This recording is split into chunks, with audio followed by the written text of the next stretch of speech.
Okay, this is the final step of our diagram analysis, step number 5.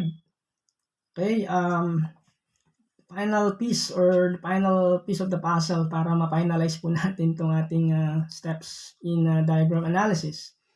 Step number 5, again, I would like to read for you. Identify all the conceptual relationships that exist among all the sentences with each other. This is done by placing the subordinating sentence in the location of the sentence that it modifies and drawing an arrow from the main phrase of the subordinating sentence to the phrase directly modifies in the other sentence. Alright. So again, as we break down the sentence down into phrases visually, and we seen the relationship. Nakita po natin yung relationship of the subordinate phrases to the main phrase. Nakita po natin yung visually. Then, we done the sentence. Kung ginawa po natin yun sentence by sentence. Then, what we do for now, what we are doing right now is to explain the final step. Okay, to connect all the sentences together. Makikita na po natin dito yung pagkakaugnay-ugnay ng lahat ng mga sentences. So not every sentence is isolated from itself. Tandaan po natin po na ito pong ating yung ginamit po natin is a paragraph, okay, of the passage, of the letter of the epistle of 1 Peter. So, ito pong paragraph na ginawa po natin, pinag-aaralan po natin, binabasa po natin. It is a concept. Ito po isang kaisipan. Ito po yung konsepto na kung saan yung sumulat ay meron pong nais ipahatid, ipahayon, sabihin para sa mga mambabasa at mga nakikinig. Okay? That's why this sentence, kumbaga, it stands by itself grammatically. Bawat sentence po, meron pong, kaya po niya mag-stand sa sarili niya. Kompleto po yung idea na sinasabi niya grammatically and of course conceptually dun sa mind po ng author. Okay? Kasi yung writer na nagsulat, of course, meron po siyang nais ipahayon at makapangyari po sa mambabasa. That's why the sentence subordinate to another sentence. Kumbaga, yung isang sentence might support the another sentence. That one sentence can be subordinate to another. Yes, yung pong sentence na ito ay yun nga po, just kaya po niyang isupport yung another sentence. And this sentence or one sentence can be parallel with one another. Kumbaga, nakahanay po yun, So, meron pong relationship. Yun po yung idea. There is a relationship from one sentence to another sentence. Okay, by looking at the example, 1 Peter chapter 4, verse 7 to 11. Meron pong 5 sentences po doon, or 6 sentences. Alright. So, nandun po sa example, makikita niyo po doon yung nilatag po doon yung example, then makikita po natin yung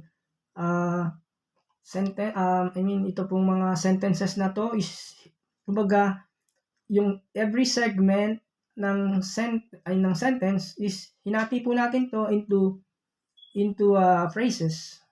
Alright? So in each sentence or phrases, meron pong mga idea po yun supporting one phrase to another phrase. Okay? At then doon sa mga naka-line up po na mga phrases, doon po ay meron pong may mga magkakatapat po na phrase or in parallel. Like for example, after po nung word na yung phrase na therefore o yung transitional word na therefore, sabi po doon is be self-controlled and sober-minded. Nakaparallel po yan sa keep loving one another and show hospitality. Okay.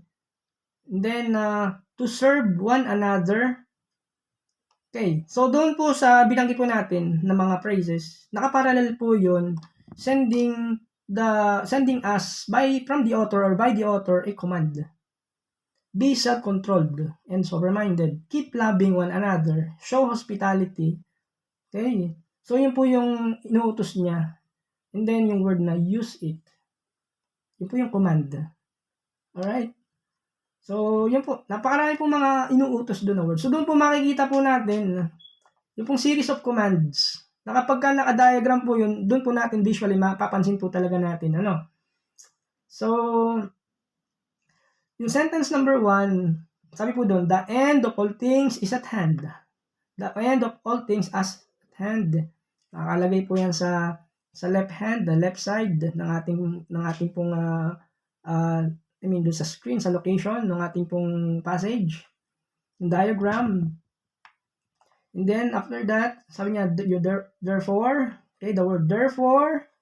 After that, there is the phrase, be self-controlled and self-reminded for the sake of your prayers. Okay, yun po yung mga commands. Tama po, mga utos. But then, ang ginawa po natin doon, kumbaga, in-adjust po natin yon. Okay, since we adjusted, yung pong first sentence, the end of all things is at hand. Yung therefore, in-indent po natin ang isa, yung pong transitional word. And then after that, may mga phrases pong sumunod, mga command, nakita po natin, be self-controlled and sober-minded. Okay, command, keep loving one another, show hospitality, use it. Naka-parallel, in-adjust po natin, naka-indent.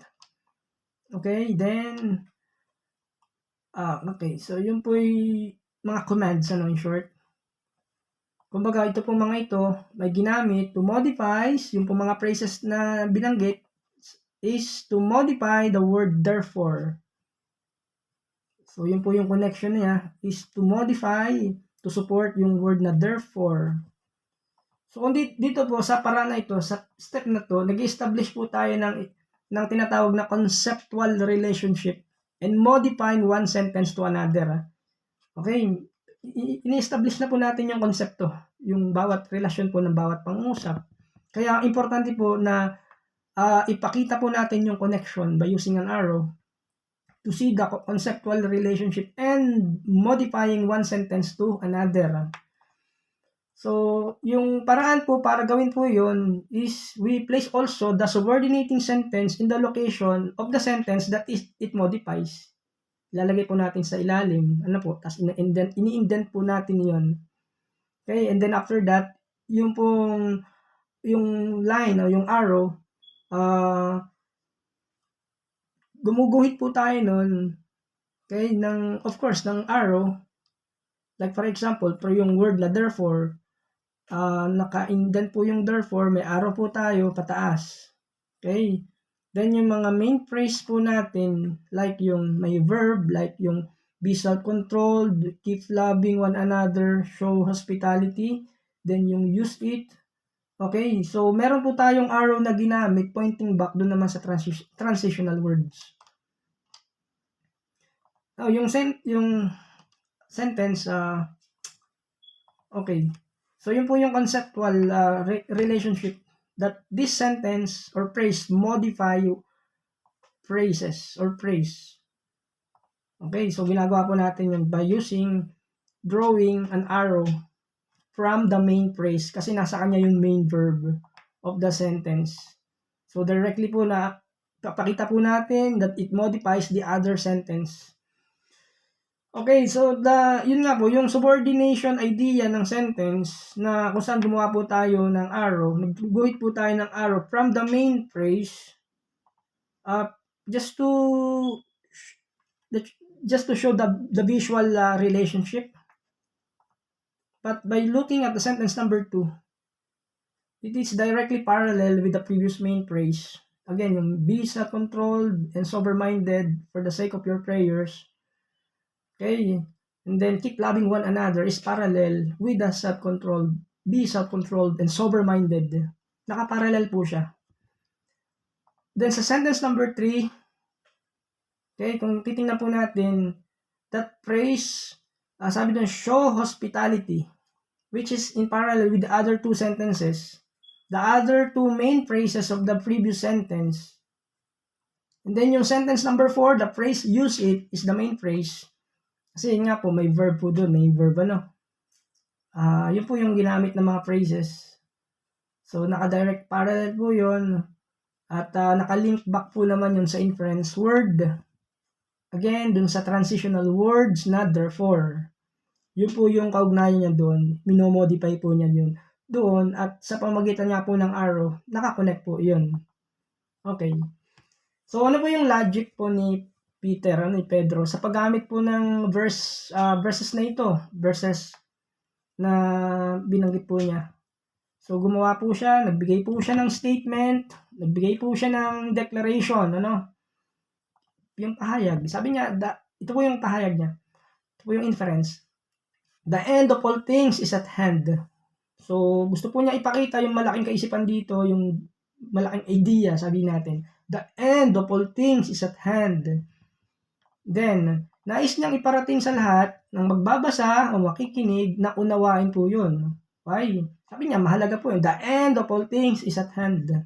Inference statement po yun, ano? And then, therefore, sabi niya, therefore, ano nga po yun, therefore? Transitional word.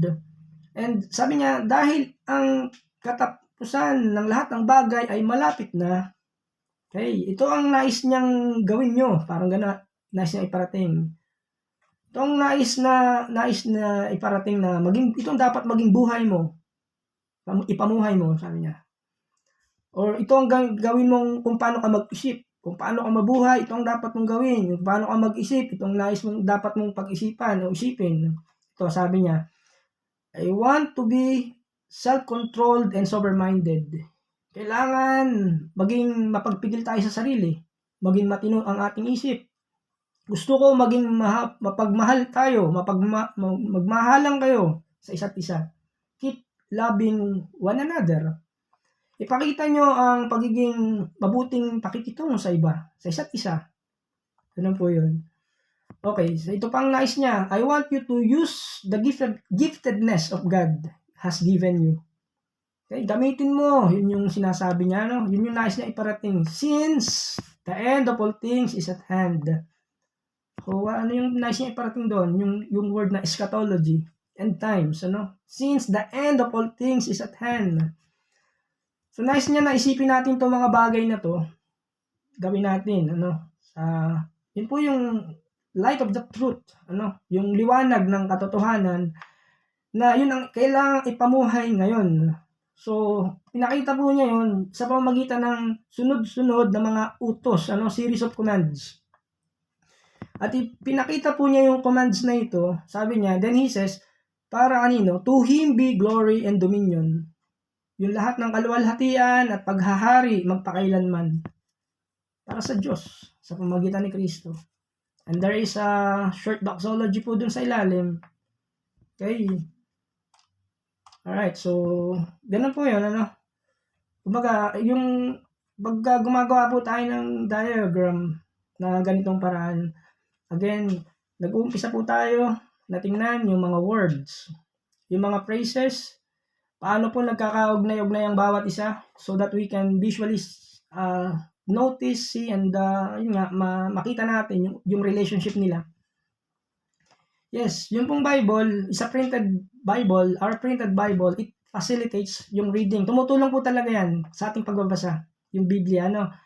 Sa epistle, sa letter, so diagramming, yung diagram analysis, nagpa-facilitate po ito, nagpapadali po ng ating interpretation. Okay, it helps us to have a better interpretation of the passage. So yun yung dahilan bakit kailangan nating dumaan sa ganitong process. So this is a step-by-step process. So mahalaga po yun, ano? Ito po yung paraan kung paano po natin gawin, ano? Yung diagram analysis. So kapag naintindihan po natin ito, mas makaka-focus po tayo doon sa main ideas. Kung ano talaga yung sinasabi ng author, ng nagsulat, ng letter. At pagka ginagawa po natin ito, madalas sa ginagawa po natin, mas nagiging malinaw po para sa atin kung paano mag-interpret ng passage by using diagram analysis. So dito po tayo mag-uumpisa sa ganitong mga paraan. Okay, so mababago po yung perception natin pagdating po sa pagbabasa ng ating text at kung paano mag-interpret ng words ng Word of God, sa pamamagitan po ng diagram analysis. So this is only a part of the process of expository preaching. Okay, so God bless everyone. Bye, see you again next time.